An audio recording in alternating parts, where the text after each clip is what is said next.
जेके boss 12th के result के बाद कई सारे स्टूडेंट्स ने जो है वो अब एलिगेशंस लगाना शुरू कर दिया है कि जो रिजल्ट आउट हुआ है उसमें प्रॉपर तरीके से ट्रांसपेरेंसी नहीं है। यानी कि जो बच्चे पहले पास थे उन्हें फेल कर दिया और जो बच्चे फेल थे उन्हें पास कर दिया। हालांकि इतना ही नहीं बल्कि कुछ बच्चों ने सुसाइड करने की कोशिश भी की है, जो हमारे पास रिपोर्ट्स आई हैं। और वैसे ही कुलगाम के अंदर जेके बॉस के रिज़ल्ट आने के बाद एक बच्ची को मिस्टीरियस कंडीशन में पाया गया। जब उसे नज़दीकी हॉस्पिटल मुंतकिल किया गया इलाज के लिए तो वहाँ पे मालूम चला कि वो दम तोड़ बैठी है। और वहाँ से कुछ ज़राए से दी हुई जानकारी के मुताबिक ये मालूम चला कि 12th के रिज़ल्ट के बाद ही ऐसा हुआ। वैसे ही डोडा से भी इतला हमारे पास मासूल हुई कि 12वीं के निताइज आने के बाद एक बच्ची जो है वो पहले तो कुछ समय के लिए मिस्टीरियस कंडीशंस में उसको एक घर के अंदर पाया गया और उसके बाद जब उसे हॉस्पिटल मुंतकिल किया गया तो मालूम चला कि वो भी दम तोड़ बैठी है।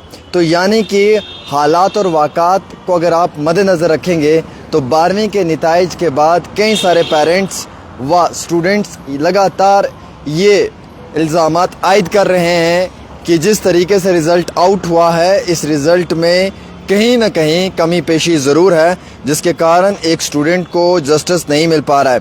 बल्कि इतना ही नहीं, कई सारे पेरेंट्स के ये भी एलिगेशंस लगाए जा रहे हैं कि इस इम्तिहान में जो वक्ती तौर बच्चे को फ़ायदा मिलना चाहिए था या जो स्टूडेंट को फ़ायदा मिलना चाहिए था वो फ़ायदा नहीं मिला। अगर आप स्टूडेंट्स मेरी बात से इत्तेफाक रखते हैं तो वीडियो शेयर करें। अगर आपको लगता है कि आपके साथ गलत हुआ है तो वीडियो शेयर करें। अगर आपको लगता है कि नहीं हुआ है तो बिल्कुल भी शेयर मत करें। सीधी सी बात है, मैं आप लोगों के जस्टिस के लिए आवाज़ उठाता हूँ। आप लोगों का फ़र्ज़ बनता है मेरा सपोर्ट करना। अगर आप लोग सपोर्ट नहीं करेंगे, वीडियो शेयर नहीं करेंगे तो फिर आलतू फालतू में क्यों मैं भी आप लोगों के लिए फ़ाइट करूँ, जो सीधी सी बात है।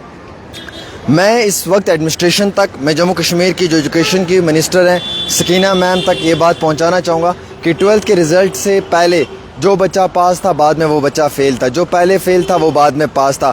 एक बच्चा हर सब्जेक्ट में उसे जो है वो अच्छे नंबर्स आए हुए हैं, नीचे उसका रिज़ल्ट फ़ेल दिखाया हुआ है। किसी को जो है वो 2 सब्जेक्ट्स फ़ेल हैं, नीचे पास दिखाया हुआ है। मैक्सिमम केमिस्ट्री और फिज़िक्स मेडिकल ब्रांच में बच्चों की फ़ेल कर दी गई है। और कई सारे खदशात बच्चे ये भी पैदा कर रहे हैं कि हमारे साथ जी नाइंसाफ़ी हुई है सरासर। कई सारे बच्चे कह रहे हैं जनाब फ़लाँ बच्चा तो स्कूल ही नहीं आता था, वो इतने दिन घर बैठा रहा है, उसने तो कभी स्कूल में इंटरनल क्लासेस ही नहीं दिए, कभी प्रैक्टिकल ही नहीं दिए, वो पास है और हम फ़ेल हैं। कुछ कहते नहीं जनाब हमने टाइम पर पढ़ कर जो है वो इम्तहानात दिए थे तभी हम पास हो गए। लेकिन सवाल यह है कि हमारे जो भाइयों ने हमारे साथ पेपर किए वो क्यों फ़ेल हो गए, क्योंकि उन्होंने भी हमारी तरह ही अच्छी तरीके से पढ़ा है। अब फ़ेल पास की बात नहीं होती। देखिए फ़ेल होना ये सबको मालूम है कि हर बच्चा फ़ेल हो सकता है, कोई भी बच्चा फ़ेल हो सकता है, किसी भी क्लास में हो सकता है, उसमें कोई मसला नहीं है। फ़ेल इसलिए होना कि पहले उसका रिज़ल्ट पास आना बाद में उसका फ़ेल होना, ये सवालिया निशान खड़ा करता है। देख लीजिए, मैं आपको एक क्लियर सी बात बताता हूँ। लेट्स सपोज जब रिज़ल्ट आउट हुआ तो रात के समय में पास दिखाया, दोपहर के 12 बजे जो है वो फ़ेल कर दिया। एक शीट में पास आ रहा है, दूसरी शीट में फ़ेल आ रहा है, एक शीट में फ़ेल आ रहा है, दूसरी शीट में पास आ रहा है। तो ये कन्फ्यूजन क्रिएट करता है ना। सुबह 10 बजे आप अपनी वेबसाइट पे पास दिखा रहे हैं, 12 बजे आप फ़ेल कर रहे हैं और आप बोलते हैं it's technical glitch, it's technical error, it's technical fault. तो ये फॉल्ट की वजह से आपने एक बच्चे का मुस्तकबिल को तबाह बर्बाद कर दिया ना। तो रिस्पॉन्सिबल कौन है? क्या जेके बॉस है, क्या एडमिनिस्ट्रेशन है? कौन अपनी जिम्मेवारी लेती है कंधों पे? जो बच्चा सुबह 55% से पास हो रहा है, शाम को वही बच्चा जो है वो 33% भी उसको नहीं आ रहा है। तो हु इज़ रिस्पॉन्सिबल? इसके लिए ज़िम्मेवार कौन है? ये बड़े इंपॉर्टेंट पॉइंट्स हैं जिनके ऊपर बात होना इंतहाई बहुत ज़रूरी है।